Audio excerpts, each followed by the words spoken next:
Di situ Ibu dan Bapak. Jadi kami di situ memahami, oh ini berarti sebetulnya kalau gurunya sendiri pingin lebih fleksibel, pingin lebih leluasa, tapi ternyata tuntutannya yang diberikan pemerintah memang terlalu padat gitu. Akhirnya disitulah kita mulai berpikir untuk, oh gimana nih caranya supaya si muatan kurikulum ini jangan terlalu padat sehingga bisa fokus saja gitu ke materi esensial. Karena materi yang terlalu padat itu mendorong guru untuk menggunakan ceramah satu arah gitu ya, atau metode lain yang efisien untuk mengejar ketuntasan materi, tapi tidak bisa anak-anak bisa paham gitu ya. Nah, kurikulum prototipe ini dia mencoba untuk berfokus pada materi esensial ya di setiap mata pelajaran, sehingga apa? Sehingga ibu dan bapak, anak-anak punya waktu yang cukup tadi untuk belajar, untuk menguasai satu kompetensi betul-betul paham gitu, tanpa harus mengejar ketuntasan materi ibu dan bapak.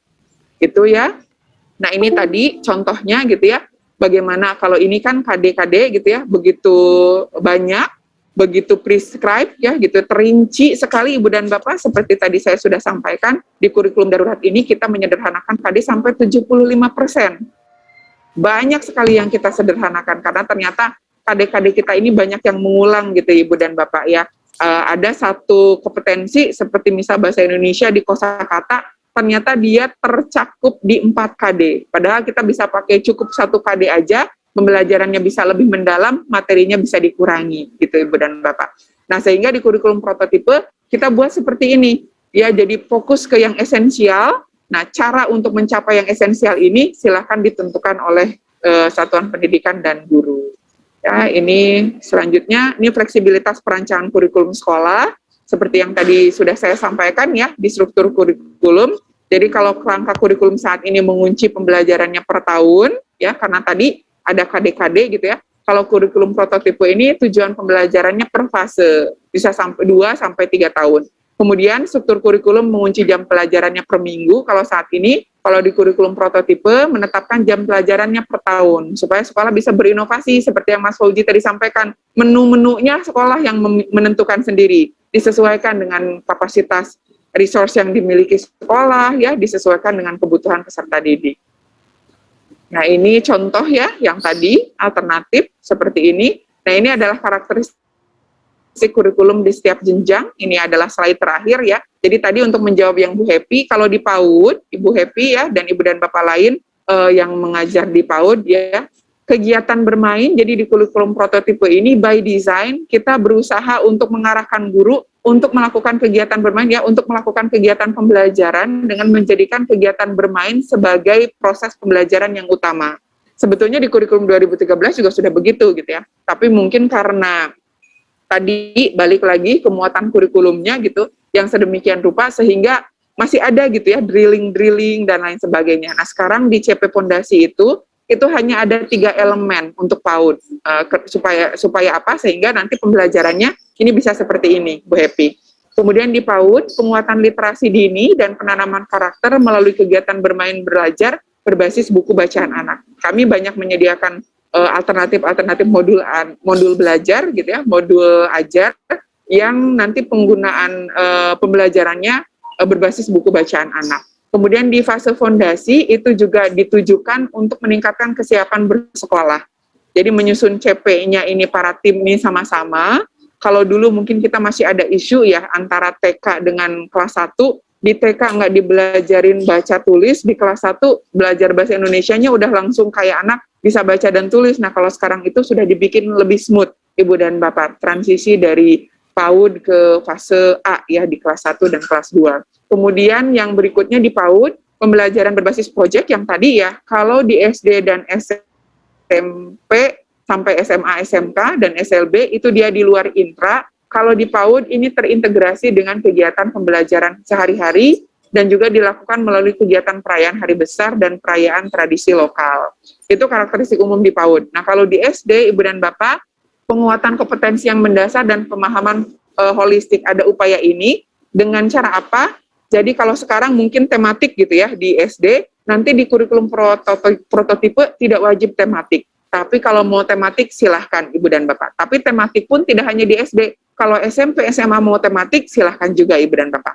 Nah, untuk di SD, untuk mata pelajaran IPA dan IPS itu digabung dalam kurikulum prototipe. Jadi IPAS. Supaya apa? Supaya pemahamannya holistik ya, karena untuk memahami lingkungan sekitar kita perlu dua mapel itu, IPA dan IPS. Selama ini belajarnya terpisah, jadi kita kadang-kadang memahami siklus air gitu ya, atau memahami satu keadaan sosial gitu ya. Ini jadi hanya dari satu bidang ilmu saja. Nah, sekarang di SD IPA sama IPS ini digabung.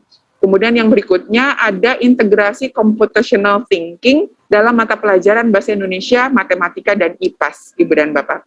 Dan yang berikutnya bahasa Inggris sebagai mata pelajaran pilihan, tapi ini sedang dalam upaya juga ya, sedang dalam kajian, dalam upaya untuk nanti bahasa Inggris bisa wajib. Ini lebih kepada kenapa sekarang belum bisa wajib, karena resource-nya yang belum ada ya. Belum semua sekolah punya SDM untuk mengajar bahasa Inggris, Ibu dan Bapak. Tapi CP-nya untuk mapel bahasa Inggris di SD sudah ada. Jadi kalau Ibu dan Bapak nanti mau ngajar bahasa Inggris, mau ada mata pelajaran bahasa Inggris di SD sudah bisa.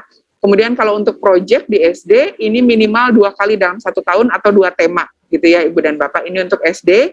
Kemudian kalau untuk SMP, ada mata pelajaran informatika menjadi mata pelajaran wajib. Selama ini jadi pilihan, sekarang kemudian menjadi wajib, supaya apa? Supaya menyesuaikan dengan perkembangan teknologi digital. Supaya lebih cepat nih anak-anak kita mengenal gitu ya teknologi digital perkembangannya. Jadi sudah jadi mata pelajaran wajib.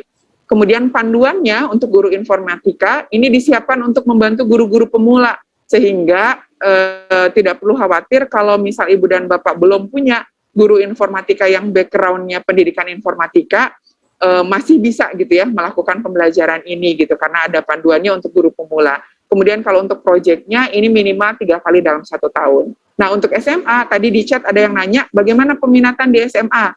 Peminatan atau penjurusan di SMA tidak diberlakukan ya Ibu dan Bapak. Jadi di kelas 10, pelajar itu akan belajar mata pelajarannya sama dengan di kelas 9, sama dengan di SMP Ibu dan Bapak. Kalau sekarang kan sudah harus milih ya penjurusan mau apa. Di kelas 10 nanti belajar sama dengan kelas 9 di SMP, dengan di SMP. Nanti baru di kelas 11 dan 12 nanti pelajar akan menentukan pilihan, mata pelajaran pilihan. Ada kelompok mapel MIPA, ada kelompok mapel IPS, bahasa, dan keterampilan vokasi. Jadi nanti di kelas 11-12, pelajar ini, peserta didik wajib mengikuti kelompok mapel wajib, dia juga harus memilih mapel di kelompok MIPA, mapel di kelompok IPS, 1 mapel di kelompok bahasa, kalau SMA hanya buka kelompok bahasa ya, dan 1 mapel di keterampilan vokasi. Jadi anak-anak ini akan belajar semua mata pelajaran dari semua mata pelajaran ya, beberapa mata pelajaran dari semua kelompok mata pelajaran ini Ibu dan Bapak. Nah, dan untuk proyeknya nanti ini 3 kali dalam 1 tahun atau 3 tema, kemudian dalam 1 tahun ajaran. Kemudian pelajar di akhir tahun juga kita minta untuk menulis esai ilmiah sebagai syarat kelulusan gitu Ibu dan Bapak. Nah kalau di SMK ini kerjasama dengan dunia kerja sangat lebih kental, kemudian struktur kurikulumnya kita buat lebih sederhana. Kalau dulu spektrumnya kita punya banyak banget, 100 berapa spektrum gitu ya, sekarang kita hanya punya 50 mapel kejuruan, jadi ada 2 kelompok mata pelajaran, umum dan kejuruan.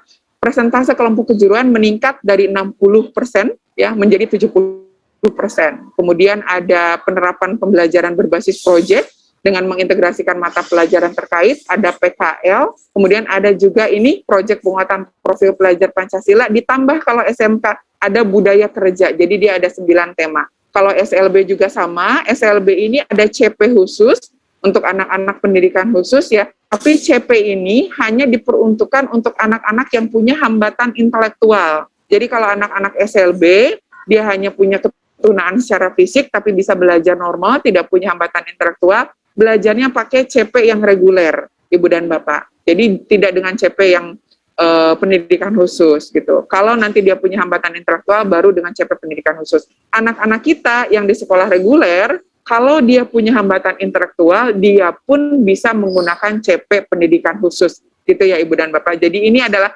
karakteristik umumnya di setiap jenjang, Mas Fauzi. Oke, ya, selesai sudah paparan saya Mas Fauzi, saya kembalikan ke Mas Fauzi, terima kasih.